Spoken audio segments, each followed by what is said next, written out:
L'Afrique subsaharienne a connu les taux les plus élevés de croissance démographique depuis les années 1970. Elle connaît également des niveaux élevés de pauvreté attribués en partie à une mauvaise gestion des économies nationales, aux troubles sociaux et à la corruption.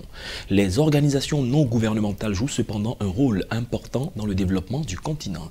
Bienvenue à tous, aujourd'hui nous parlons de coopération non gouvernementale et défis de développement en Afrique. Et pour en parler, nous sommes en compagnie de M. Émile Bella Kwaku.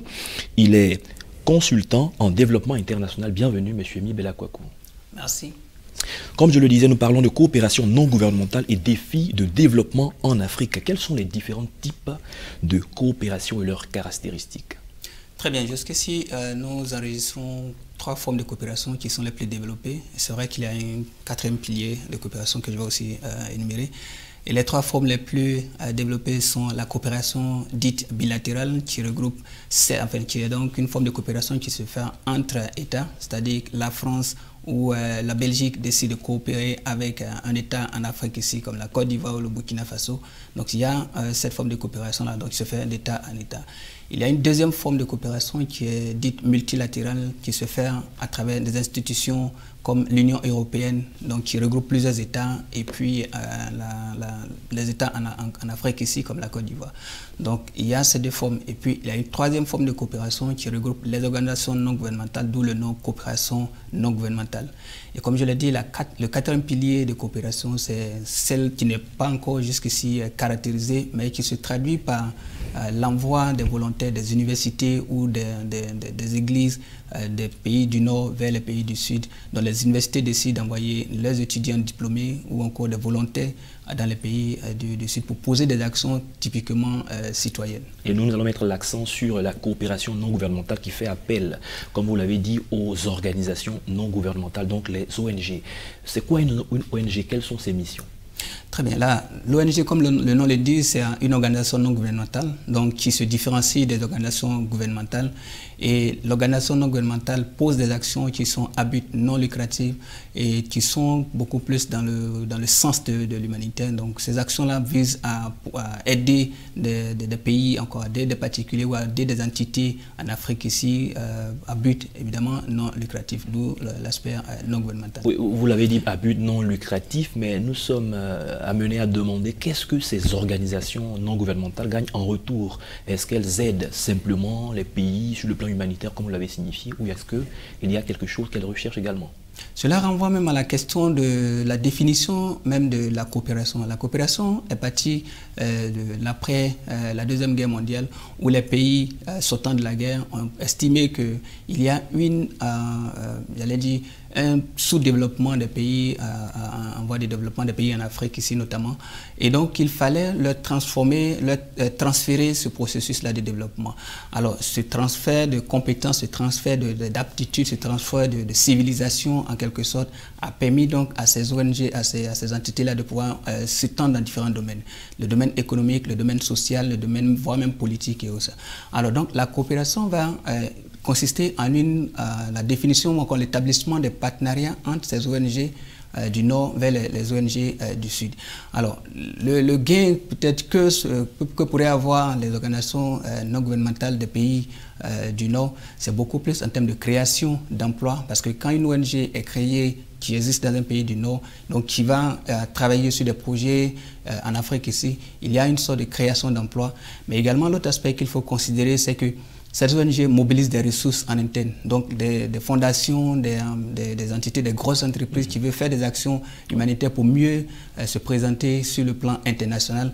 Donc investissent dans ces ONG-là et donc du coup donnent une image citoyenne, ce qu'on appelle la responsabilité sociale des entreprises. Donc cette responsabilité sociale-là donc, consiste donc à investir dans ces ONG et donc ça aide ces entreprises à pouvoir, j'allais dire, développer leur image. Donc c'est beaucoup plus là le gain pour les ONG. Et là je voudrais qu'on parle maintenant de la relation qui existe entre ces ONG et les différents gouvernements. Qui assure est-ce qu'il y a un contrôle assuré au niveau de ces ONG? Qui le fait, ce contrôle? Bien évidemment, les ONG, pas parce qu'elles sont non gouvernementales qu'elles n'ont pas je vais dire, ne sont pas contrôlées.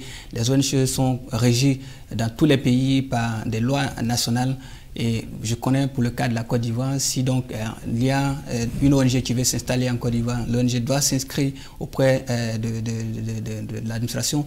Et au-delà de ça également, il y a des règles qu'il faut considérer. Parce qu'une ONG, comme son nom l'indique, est non gouvernementale, donc elle est exemptée dans la plupart des cas de taxes. Mais ce n'est pas en même temps parce qu'elle est exemptée de taxes qu'il faut lui autoriser un certain nombre d'actions. Donc il y a des limites d'action.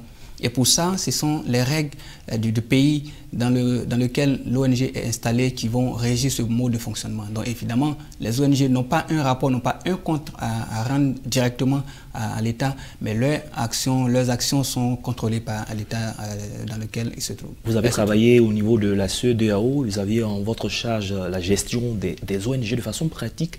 Quel est le bilan de ces ONG en termes d'apport pour le développement du continent africain ou de l'espace CEDEAO? Et croyez-moi, les ONG ont un apport extrêmement important.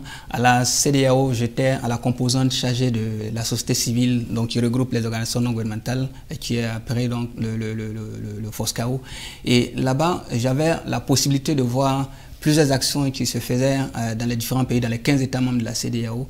Et je peux vous dire que les ONG ont investi le terrain du développement en Afrique particulièrement.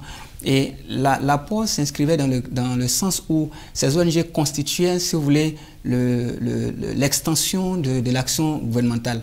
Donc, parce que l'État doit mener des actions et la lourdeur administrative ne lui permettant pas de pouvoir activer, je veux dire, mettre ces actions en œuvre de manière plus accélérée, l'ONG, par sa flexibilité d'action, par sa proximité avec la population, va donc entreprendre ces actions-là en faveur de l'État. Donc du coup, cet apport-là va pouvoir permettre de répondre très rapidement aux actions. Je prends par exemple le cas de la Guinée, de Libéria, de la Sierra Leone, qui sont 3 pays qui ont été particulièrement frappés par la question de l'Ebola en son temps. Les ONG ont joué un rôle extrêmement important dans ce domaine-là, parce que l'État, à un moment donné, n'arrivait plus à contrôler cela. Donc, il fallait l'apport des ONG, la société civile de manière générale. Il faut considérer que les ONG font partie d'un ensemble qu'on appelle les organisations de la société civile. Oui. Donc, tout ce qui est apolitique s'inscrit dans le cadre de la société civile. Maintenant, dans la société civile, il y a une composante qu'on appelle les ONG. Donc là, les ONG de développement, les ONG donc, qui sont caractérisées par leur proximité avec la population. Donc la session, effectivement, met en évidence le fait que les ONG vont contribuer à répondre à un besoin de la population, mais sans toutefois s'opposer à l'État. C'est-à-dire que très souvent, on a tendance à penser que les ONG, parce qu'elles sont donc non gouvernementales, doivent s'installer une confrontation avec l'État, ce qui n'est pas le cas, ce qui ne devrait même pas être le cas. Il y a un cadre réglementaire. Donc, exactement. L'État fournit, c'est son rôle régalien de fournir tout le cadre d'action pour pouvoir favoriser l'action des ONG. Mais en même temps, l'ONG, de par sa proximité, comme je l'ai dit tantôt, avec la population, va collecter les informations, va collecter les besoins réels des populations, les faire remonter à un niveau un peu plus élevé. Et ce sont des sources d'informations que l'État va considérer, où l'État va puiser ces informations-là pour pouvoir élaborer des politiques de développement, des politiques visant à améliorer les conditions de vie des populations. Donc l'État, sinon l'ONG n'est pas à l'opposé ou encore n'est pas opposé, ce n'est pas une partie d'opposition de l'État. L'ONG est en complément des actions de l'État. L'ONG contribue à étendre les actions de l'État, pour me répéter, mais l'ONG également a un rôle de critique, n'est pas forcément dans une logique de c'est bien, donc béni oui, comme le dit.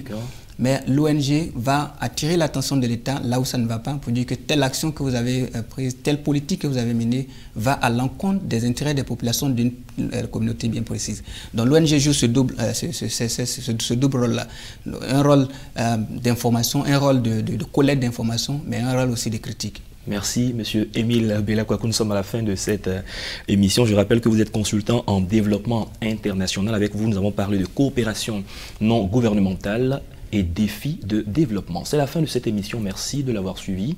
Bonne suite de nos programmes sur Médion TV Afrique.